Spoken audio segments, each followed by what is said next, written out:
தடை மிகுதியாலோ இல்லை, அன்பரின் கதறல் கேட்டிடுதே. நானிலம் முழுவதும் நான் ஒரு கோடி நாசத்தின் வழியை நாடிடுதே.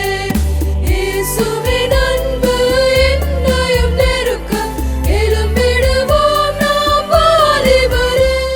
இந்த நாளில் கூட விசேஷமாய் இப்படிப்பட்ட வாய்ப்பை ஆண்டவர் தந்தமைக்கு ஆண்டவருக்கு நன்றி செலுத்துகிறேன். நாம் இந்த நாளில் ஆண்டவரை நோக்கி பார்க்க ஆண்டவருடைய சரீரத்தையும் இரத்தத்தையும் பெற்றுக்கொள்ள அங்கே வந்திருக்கிறோம். பெற்றுக்கொள்ளும் முன் நாம் வாசிக்க கேட்ட 1 கொரிந்தியர் 11:28 தன்னைத்தான் சோதித்தறிந்து என்று ஒரு வார்த்தை. எக்ஸாமின், என்னை நாம் சோதித்தறிந்து ஆண்டுடைய இரத்தத்தையும் சரீரத்தையும் பெற்றுக்கொள்ள அழைக்கப்படுகிறோம்.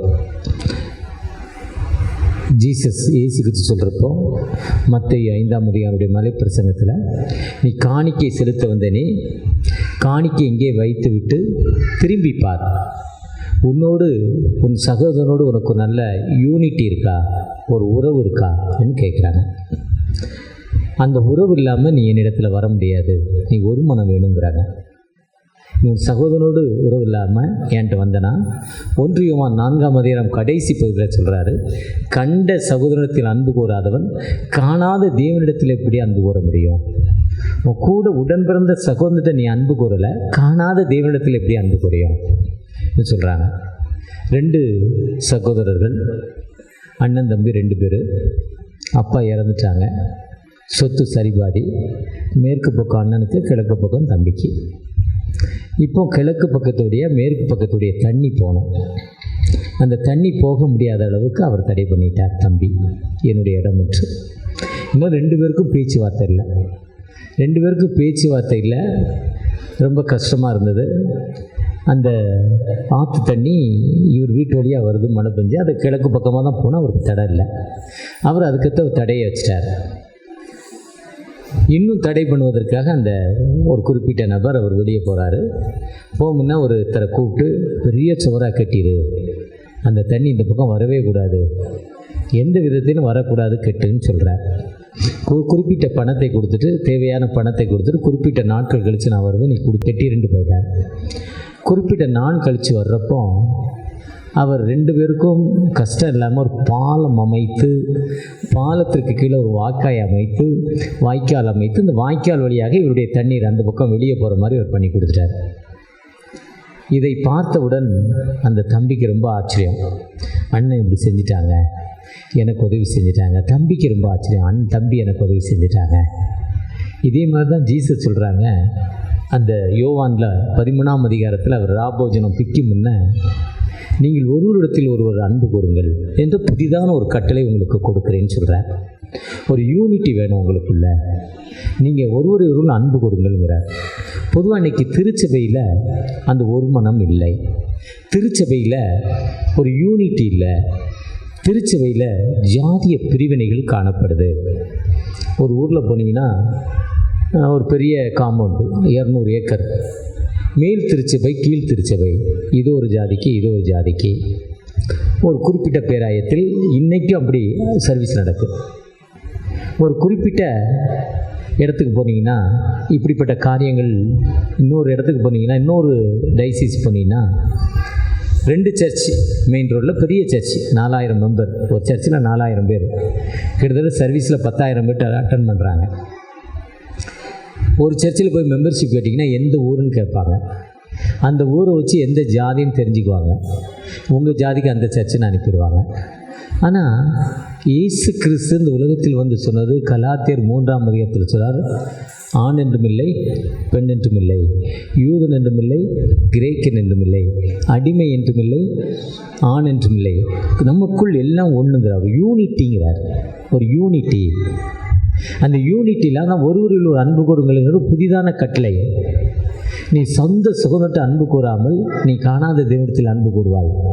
அதுதான் தாவீது சொல்கிறப்போ 133 சொல்கிறாரு, தோ சகோதரர் ஒருமித்து வாசம் என்பது எவ்வளவு நன்மையும் எவ்வளவு இன்பமானது. ஆதியாம் 14ஆம் அதிகாரத்தில் லோத்தை பிற அமலேக்கர் வந்து பிடிச்சிட்டு போயிடுறாங்க. அவன் சொத்துக்களெல்லாம் எடுத்துகிட்டு போயிடுறாங்க. ஆபிரகாம்கிட்ட வந்து சொல்கிறாங்க. ஆபிரகாம் தன் ஆட்களோடு போய் எனக்கு என்னன்னு சொல்லலை, தன்னுடைய அண்ணன் மகன் கஷ்டப்படுறான், அவர் தனியாக போயிட்டார். லோத்து வந்து சோதோம் குமாரோ பட்டணத்துக்கு போயிட்டார். இருந்தாலும் அவனுக்கு வேதனை வரப்போ போகிறாரு. அவனை காப்பாற்றி அங்கிருந்து வந்த பிறகு ஆண்டவர் அவரோடு பேசுகிறார். ஆதியாம் 15ஆம் அதிகாரம், இந்த காரியங்கள் நடந்த பின்பு நான் உனக்கு மகா கேடகமும் பலனுமாய் இருக்கிறேன், உனக்கு என்ன வேணும் கேளுங்கிறார். சகோதரனுடைய மகனுக்கு உதவி செய்த உடனே ஆண்டவரே இறங்கி வந்து அவருக்கு பிளஸ் பண்ணுறார். அப்போ ஆபிரகாம் கேட்குறாரு, எனக்கு குழந்தை பாக்கியம் இல்லையப்பா, என் வீட்டில் வேலைக்காரன் தானே எனக்கு எல்லாமே இருக்கிறான், குழந்தை எனக்கு இல்லையேன்னு கேட்குறப்போ அவர் சொல்கிறாரு, வானத்தின் நட்சத்திரங்களை, இப்போ அவன் கையை பிடித்து வெளியே கொண்டாந்து வானத்தின் நட்சத்திரங்களை காட்டி, இந்த வானத்தின் நட்சத்திரங்களை பாரு, இதை என்ன முடிஞ்சா உன் சந்ததி என்ன முடியுங்கிற ஒரு வாக்கு தத்துவத்தை கொடுத்து அவன் தேவனை விசுவாசித்தான், அது அவனுக்கு நீதியாக எண்ணப்பட்டது. ஒருவேளை அதே ரோமர்லேன்னு சொல்கிறாங்க, அவன் தேவனை விசுவாசித்தான், அது அவனுக்கு நீதியாக எண்ணப்பட்டது. ஆபகுக்கு 2:4 விசுவாசத்தினால் நீதிமான் பிழைப்பான்.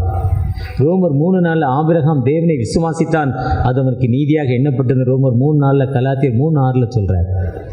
எப்போ அந்த வாக்கு தத்துவத்தை கொடுக்குறாருன்னா தன் சகோதரனுடைய மகனுக்கு உதவி செய்த பொழுதுதான். நாமும் நம்முடைய சகோதரர்களுக்கு உதவி செய்கிற மக்களாய் காணப்படுகிறோமா? நம்முடைய சகோதரோடு ஒருமித்த கருத்து உள்ளவர்களாய் காணப்படுகிறோமா? ஒரு 2 சகோதரர்களுக்கு அப்பா இறந்தோடனே சண்டை வந்துட்டு, ஒரு ஏக்கர் 50 சென்ட் இவருக்கு, 50 சென்ட் இவருக்கு, ஒரு ஏக்கரில் 100 சென்ட். நடுவில் ஒரே ஒரு மரம், ஒரு எலுமிச்சை மரம். இப்போ நடுவில் இருக்கிற எலுமிச்சை மரம் யாருக்கு சொந்தம்? மூத்தவர் சொல்கிறாரு, நான் தான் பெரிய பிள்ளை, எனக்கு தான் சொந்தம். இளையவர் சொல்கிறார், நான் தான் செல்ல பிள்ளை, எனக்கு தான் சொந்தம். வாக்குவாதம். இதை இந்த பஞ்சாயத்துக்கு முடிப்பதற்காக கோர்ட்டுக்கு போகிறாங்க. இவர் ஒரு 10 சென்ட் விற்கிறார், அவர் ஒரு 10 சென்ட் விற்கிறார் கோர்ட்டு செலவுக்காக. ஆளுக்கு 50 சென்டில் 10 சென்ட் விற்று 40 சென்ட் தான் இருக்குது. கீழ் கோர்ட்டு, மேல் கோர்ட்டு, செஷன்ஸ் கோர்ட்டு போயிட்டாங்க. திரும்ப ஒரு 10 சென்ட் விற்கிறாங்க. 20 சென்ட் விற்றாச்சு, 30 சென்ட் தான் இருக்குது. சுப்ரீம் கோர்ட்டில் போய் ஒரு ஜட்ஜ்மெண்ட் கிடச்சிது. எலுமிச்சம்பழத்தில் எவ்வளோ வருமானம் வருதோ, உனக்கு 50, எனக்கு 50, உனக்கு பாதி, நீ சின்னவன் பாதி, பெரியவனுக்கு பாதி எடுத்துக்கணும் ஜட்ஜி சொன்னாராம். இதை முதலே செஞ்சுருக்கலாம். ஒருவேளை அந்த ஒருமித்த கருத்து நமக்கு ஒரு மனம் திருச்சபையில், நமக்கு வீட்டில், நம்முடைய மனதில் ஒரு மனம், அதுதான் சகோதரர் ஒருமித்து வாசம் என்பது எத்தனை நன்மையும் எத்தனை இன்பமானது. அதுதான் சொல்கிறார், இந்த ராபோஜனம் பெருமுன்ன அந்த உணவை கொடுக்கும் முன் யோவான் 13ஆம் அதிகாரத்தில், நீங்கள் ஒருவரில் அன்பு கூறுங்கிற ஒரு புதிதான கட்டளை உங்களுக்கு கொடுக்குறேங்கிற. இயேசு கிறிஸ்து இந்த உலகத்தில் வந்து நம்முடைய பாவங்களுக்காக மரித்து உயிர்த்து பிறகு, அவர் மரித்த பிறகு இந்த சீஷர்கள்லாம் பெரிய பயம், கதவை போட்டிக்கிட்டு இருக்காங்க. ஆனால் அதே சீஷர்கள் ஒன்றாக கூடிய பொழுது ஒரு தூயாவுடைய மகிமை மேலே பரத்திலிருந்து வருது. வர்றப்போ அவங்க அந்நிய பாஷை பேசுகிறாங்க. ஒரு மனம் வருது. அந்த ஒரு மனம், ஒரு யூனிட்டி. அந்த யூனிட்டி வர்றப்போ மட்டும்தான் அவங்களெல்லாம் ஒன்றா சேர்ந்த பொழுது அங்கே அற்புதம் கிடைக்கிது. என்ன கிடைக்குன்னா, அவங்க தேவாலயத்தில் போகிறாங்க, ஒரு மனம் கூடி. அப்போ அங்கே இருக்க ஒரு முடவன் 40 ஆண்டுகள் நடக்க முடியல, பிறந்ததுலேயே நடக்க முடியல. ஏதாவது கிடைக்குமான்னு பார்க்குறாரு. அவங்கள்ட்ட ஏதாவது பணம் கிடைக்குமான்னு பார்க்குறாரு. பேதுருவும் யோவானும் சொல்கிறாங்க, எங்கிட்ட காசு பணம் இல்லைப்பா, இந்த நேம் ஆஃப் ஜீசஸ், இயேசுவின் நாமம் எங்கிட்ட இருக்குது, இயேசுவின் நாமம் எங்கிட்ட இருக்குது, இயேசுவின் நாமத்தில் எழுந்து நடன்னு சொல்லி அவனை நடக்க வச்சாங்க. அந்த ஒரு மனம் நம்ம திருச்சபையில் எப்போ வருதோ, எந்த திருச்சபையில் ஒரு மனம் இருக்கோ அந்த திருச்சபை உயர்ந்த நிலைமைக்கு கடந்து செல்லும். ஒருவேளை அந்த ஒரு மனம் நம்மகிட்ட இல்லை. கடந்த நாட்களில் செப்டம்பர் 27 தென்னிந்திய திருச்சபை பர்த்டே, பிறந்த நாள். என்னென்னா, அநேக திருச்சபை ELS அநேக திருச்சபைகள் ஒன்றாக இணைக்கப்பட்டு சர்ச் ஆஃப் சவுத் இந்தியா உருவாக்கப்பட்ட நாள். நாம் எல்லாம் ஒன்றாக இணைந்திருப்போம். அப்படி உருவாக்கப்படுறதா CSI. அதுதான் கடந்த செப்டம்பர் 27 அந்த திருச்சபை பொறுமனம் ஒன்றாக கூடினாங்க. நீங்கள் நானும் நம்ம வீட்டில் ஒரு மனதோடு இருக்கிறப்போ ஆண்டவர் எல்லா நிலையிலும் உயர்த்தும் ஆண்டவர். ஒரு அன்பான கணவன் மனைவி அப்பா பார்த்து கல்யாணம் பண்ணாங்க. 2 பேரும் ஒரே படிப்பு, ஒரே சம்பளம், ரொம்ப அன்பாக இருந்தாங்க. ஒரு நாள் கொஞ்சம் மனஸ்தாபம், 2 பேருக்கும் கொஞ்சம் மனஸ்தாபம். ஒரு நாள் அதில் ஒரு 2 நாள் அவரும் பேசலை, இவரும் பேசலை, இந்த அம்மாவும் பேசலை, அவரும் பேசலை. ஒரு 2 நாள் 2 பேருமே பேசிக்கல. ஒரு நாள் அவர் அவசரமாக ஊருக்கு போனோம். ஊருக்கு போனால் அந்த அம்மா தான் எழுப்பிவிடுவாங்க. நான் பொதுவாக காலையில் ஒரு 5:45 ஃப்ளைட்டுக்கு எப்போதுமே வெளியூருக்கு போவேன். நேற்று போனோம் நானும் என் மனைவியும். என் மனைவி தான் அலாரம் வச்சு எழுப்புவாங்க. எத்தனை மணிக்கு அலாரம்னு சொன்னோன்னா சொல்லுவாங்க. சண்டே 2 சர்வீஸ் போவேன். காலைல 6 மணி சர்வீஸ்க்கு எத்தனை மணிக்கு எழுந்திருக்கணும்னு அவங்கள்ட்ட சொல்லணும். இல்லை அவங்க ஃபோன் பண்ணி கேட்பாங்க. நான் எங்கேயா வெளியே போயிட்டு வரும்போது எனக்கு ஃபோன் பண்ணுவாங்க. அவங்க தூங்கிட்டா எத்தனை மணிக்கு அலாரம் வைக்கணும். இது 2 பேருக்குள்ள உடன்பாடு. அதே மாதிரி அந்த அம்மா தான் எப்போவுமே எடுப்பாங்க. ஒரு நாள் 2 பேருமே பேசிக்கல. அந்த அம்மாவும் கேட்கல, அவரும் சொல்லலை.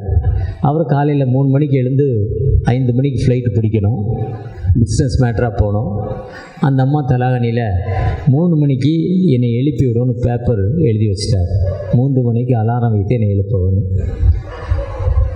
அந்த அம்மா எழுப்பலை, தூங்கிட்டார். 6 மணிக்கு ஃப்ளைட் போயிடுச்சு. பிஸ்னஸில் பெரிய லாஸு. அவர் ரொம்ப சத்தம் போடுறார். ஏன் எழுப்பலை, ரொம்ப குதிக்கிறார்.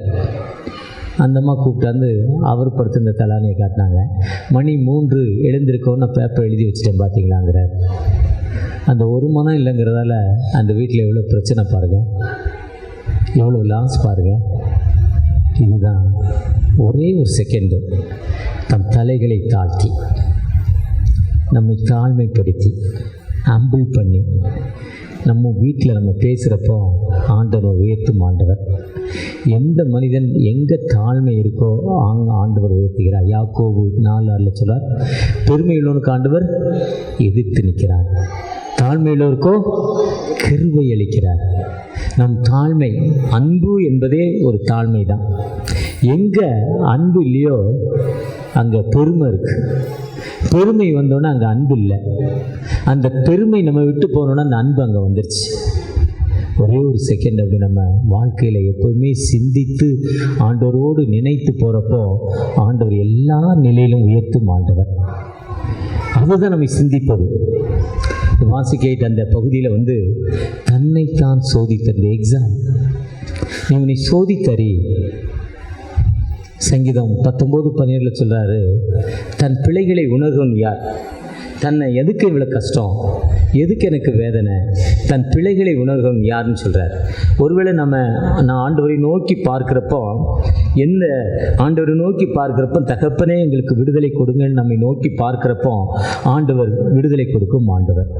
அந்த ஆண்டவற்றை மட்டும் இல்லை, குடும்பத்தில் மனைவிட்ட, பிள்ளைகள்கிட்ட, சகோதரர்கிட்ட நம்மை தாழ்த்தி ஒப்பு கொடுக்குறப்போ எல்லா நிலையிலும் நம்மை உயர்த்தும் ஆண்டவர். அந்த ஆண்டவர் நாம் நம்முடைய தேவைகளை சந்தித்து அந்த ஒரு மனம் வந்த பொழுது ஒரு பெரிய யூனிட்டி வந்துச்சு. தூயாருடைய மகிமை வல்லமாக வந்துச்சு. ஒருவேளை வீட்டில் நீங்கள் நானும் நம்முடைய வீட்டில் நம்முடைய மனைவியோடு, கணவரோடு, பிள்ளைகளோடு, மருமகனோடு, மருமக்களோடு, சகோதரர்களோடு ஒரு விடி விட்டு கொடுத்து நம்ம சென்று பார்த்தோம். எதுக்கு பிரச்சனைன்னு யோசனை பண்ணிட்டு விட்டு கொடுத்து நம்ம வாழ்க்கையை விட்டு கொடுத்து பார்த்தோம். ஆண்டவர் எல்லா நிலையிலும் உயர்த்தும் ஆண்டவர். ஒரு விசை கூட கண்களை மூடி, தகப்பனே எங்களோடு பேசியிருக்கீங்க, நன்றி தகப்பனே. ஒரு விசை கூட எங்களை ஆசீர்வதிங்க. எங்களுக்கு ஒரு மனம் தாங்க தகப்பனே. உங்களுடைய கிருபை எங்களுக்கு தாங்க தகப்பனே. உங்களுடைய வழிநடத்தல் எங்களுக்கு தாங்க தகப்பனே. நீங்கள் இல்லாமல் எங்களுக்கு ஒன்றும் செய்ய முடியாது தகப்பனே. ஒரு அன்பான வாழ்வை எங்களுக்கு தாங்க தகப்பனே என்று அவரை நோக்கி பார்ப்போமா? அவரை நோக்கி பார்க்கிறப்போ நிச்சயமாகவே அவர் நம்மை உயர்த்தும் ஆண்டவர். நிச்சயமாகவே நம்முடைய தேவைகளை சந்திக்கும் ஆண்டவர். எந்த சூழ்நிலையும் அவர் அன்பே நின்று என்னை பிரிக்காது காத்துக் கொள்வார்.